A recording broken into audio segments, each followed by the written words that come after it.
안녕하세요. 차별화된 변호사 성정모입니다. 오늘은 특별행정심판에 대해서 알아보도록 하겠습니다. 무슨 말이지? 너무 어려운 말 아닌가? 라는 생각을 가지실 텐데요. 기본적으로 일반적인 국민들은 어떤 행정청이나 행정기관에서 뭔가 처분을 내렸다 그러면 그거는 대부분 그 중앙행정심판위원회나 아니면 시도에 있는 그 지방행정심판위원회에 가면 거기서 청구를 하면은 거기서 알아서 판단을 해줄 거다라고 하는 생각을 대부분 갖고 있습니다. 그런데요, 모든 그 행정기관의 처분이 다 중앙행정심판이나 시도행정심판위원회에서 다루는 건 아닙니다. 그러니까 행정심판법 제3조에 의하면 다른 법률에 특별한 규정이 있는 경우에는 그 다른 법률에 따라서 판단을 할 거고, 우리는 우리 사건이라고 한정한 그러니까 중앙행정심판위원이나 아니면 시도행정심판위원회에서 처리해라라고 한 것만 처리하도록 되어 있습니다. 그래서 보통 이제 공무원이나 이제 국가공무원이나 지방공무원이 징계처분을 받지 않습니까? 그래서 징계처분을 받으면 그것도 국가기관이나 아니면 지방자치단체가 행정기관이 처분을 내린 거기 때문에 그러면 그거는 중앙행정심판위원회나 아니면 시도행정심판위원회에 가야 되나? 라고 생각할 수 있는데요. 안 그렇습니다. 그러한 징계 처분에 관해서는 소총심사위원회로 가야 됩니다. 이제 중앙행정기관이 처분을 한 경우에는 중앙소총심사위원회로 가는 거고요. 그 다음에 나머지 지방시도의 그 징계 처분은 그 다음에 이제 지방소총심사위원회로 가고요. 그렇게 해서 심사 청구를 받아서 거기서 만약에 그 징계 처분 맞다라고 해서 기각 재결이 나면 그제서야 행정소송을 갈 수 있는 겁니다. 그와 같처럼 어떤 특정한 분야인 경우에는 중앙행정심판위원회가 처리를 하는 것이 아니라 특별한 기관에서 처리를 하는 겁니다. 이제 그 중에서 사람들이 가장 많이 이용하는 것 중에 하나가 그러니까 대규모 택지개발 사업을 하면은 이제 토지보상법이라고 하는 그 법률이 있습니다. 그러니까는 토지나 뭐 건물의 수용이나 아니면 그 사용 이런 부분에 관한 일반법이 토지보상법입니다. 그러면 그 토지보상법에 따라서 그 중앙토지수용위원회하고 지방에는 지방토지수용위원회가 있습니다. 이제 그러면 사업 시행자하고 그 토지나 아니면 건축물의 소유자하고 원만하게 합의를 하면 그거는 사법상의 계약이기 때문에 거기서 이제 만약에 계약이 체결되면 사업 시행자는 그 토지나 건물의 소유권을 취득하게 되는 거고, 그 다음에 이제 그 원래 소유자는 거기에 따른 이제 매매 대금을 받는 거죠. 그럴 때는 따로 문제가 되지 않는데 하루아침에 이제 국가가 대규모 사업을 시행한다라고 해서 내가 살던 집이나 아니면 뭐 땅을 빼앗아 가는 거니까 나는 그걸 용납할 수가 없다. 그리고 사업 시행자가 제시한 금액이 너무 적다라고 해서 그러면 합의가 결렬이 되면 그러면 사업 시행자는 그 중앙토지수용위원회나 지방토지수용위원회에 이 땅에 대해서 수용을 해 주십시오라고 이제 수용 신청을 합니다. 그러면 이제 거기서 이제 감정하는 기관, 2개 기관이 그 땅에 대해서 감정을 합니다. 그래서 2개 기관에서의 감정 결과를 비교를 해서 평균값을 가지고서는 기본적으로 그러면 이 땅이 만약에 1억이다. 그러면 이 땅은 1억에 수용을 한다.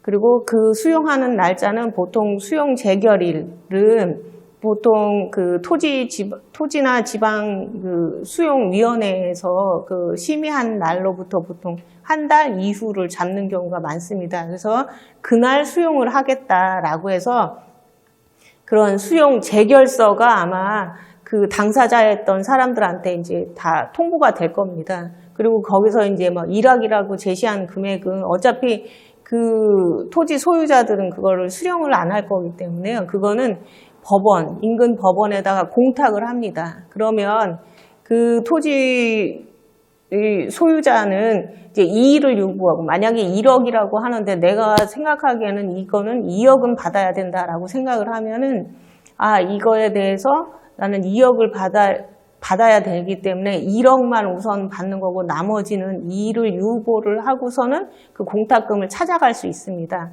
그런 것처럼 어떤 대형 재개발 사업과 관련해서 토지 수용이나 그다음에 잔여지 매수 청구 이런 부분에 관해서는 그 중앙토지수용위원회나 지방토지수용위원회를 거쳐야 되고요.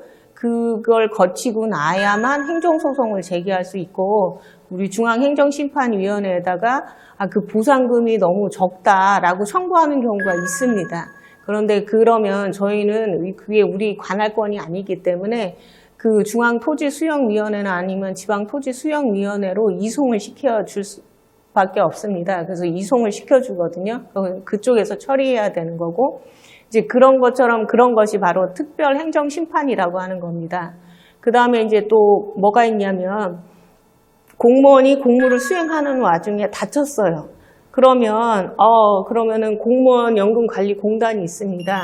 그러면 그 공무원 연금관리공단에다가 나 공무상을 수행하다가 부상을 입었거나 질병을 당했다. 그러니까는 나 이거 요양을 승인해달라라고 합니다. 그러면 요양 승인 신청을 했는데 그거는 공무상 부상 내지 공무상 질병이라고 볼 수 없다. 그래서 승인 거부 처분을 해요. 그럼 그런 승인 거부 처분에 대해서는 행정심판을 제기할 수 없습니다. 그거는 인사혁신처장을 상대로 해서 행정소송을 제기할 수밖에는 없어요. 그게 행정심판 제기할 수 없다라는 규정 자체가 아예 있습니다. 그리고 우리가 이제 보통 일반인들이 많이 하는 게 건강보험, 너무 많이 나왔어. 그래서 나는 이거는 도저히 받아들일 수가 없어. 라고 했을 때는, 그때는 국민건강보험공단에다가 이의 신청을 하고, 그 이의 신청이 안 받아들여진다라고 하면, 보건복지부 산하에 건강보험분쟁조정위원회가 있습니다. 거기다가 그 이의 신청에 대해서 불복을 해야 되는 그런 절차를 거쳐야만 그 다음에 이제 행정소송을 제기할 수 있는 겁니다. 그래서 이런 어떤 특별 행정심판이 우리나라에는 생각보다 굉장히 많습니다. 그래서 이제 그런 논의는 있어요. 일반인 입장에서는 어느 거는 중앙행정심판위원회, 어느 거는 중앙토지수용위원회, 국세 같은 경우에는 국세심판회의나 아니면 조세심판관회의 이런 걸 또 거쳐야 되고, 그 다음에 해양사고인 경우에는 해양심판원 이런 걸 거쳐야 된다고 하니까 너무 그런 특별행정심판이 너무 많아서 일반인들 입장에서는 내가 어디다가 불복을 해야 되는지 모르는 경우가 많다. 이런 얘기가 있어서 아예 심판원을 하나 만들어서 모든 행정기관의 처분은 심판원이 들어오면 각 거기에 이제 모든 그 심판기구를 다 모아놔서 해당 분야로 보내준다라고 하면 국민들한테 이 중에 어떤 그 번거로운 절차를 거치지 않도록 할 수 있는 거 아니냐라는 논의는 되게 오래전부터 있어 왔어요. 그럼에도 불구하고 여전히 실천이 되지 않기 때문에 법률에는 뭐가 있냐면 중앙행정심판위원회에 네가 이제 사건을 받았는데 네가 받은 그 사건 자체가 네 관할이 아니면 그 관할 있는 기관으로 보내줘라. 이런 규정이 모든 그런 특별 법률에도 다 있기 때문에 대부분 저희도 이제 중앙토지수용위원회에다가 이송하는 경우도 있고요. 중앙토지수용위원회에서도 저희한테 이송을 하는 경우도 이렇게 있습니다. 그래서 해당 기관에 행정심판이든 아니면 불복이든 하는 게 필요한데 어쨌거나 그거에 다 기본적인 그 베이스는 처분이고 그 처분에 대한 불복은 말씀드렸듯이 통지서를 받은 날로부터 90일 이내에 제기를 하고 통지서를 못 받았다라고 해도 처분이 있은 날로부터 180일 이내에 제기해야 되고 둘 중에 먼저 기간이 도래하면 이제는 더 이상 청구할 수 없기 때문에 그래서 내가 어느 기간에 어디다가 불복을 해야 되느냐 그것도 기간 내에 불복을 해야 된다 이런 부분은 굉장히 중요한 부분이다라고 생각을 하시고요. 어떤 그 처분에 대해서 불복을 할 때 내가 어느 기간에다가 불복을 해야 되는지 이런 거에 대해서는 전문가하고 반드시 상담을 하셔서 빠른 시간 내에 불복 방법을 강구하실 필요가 있습니다.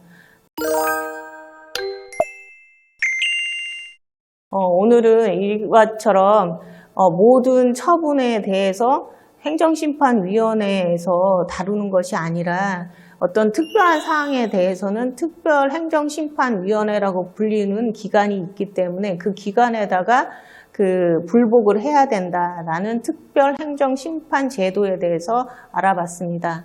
좀 더 궁금한 사항이 있거나 아니면 문의하고 싶은 내용이 있으시다라고 하면 서진법률사무소나 아니면 제 유튜브 댓글을 달아주시면 좀 제가 잘 설명드리도록 하겠습니다. 이상 차별화된 변호사 성정모였습니다. 감사합니다.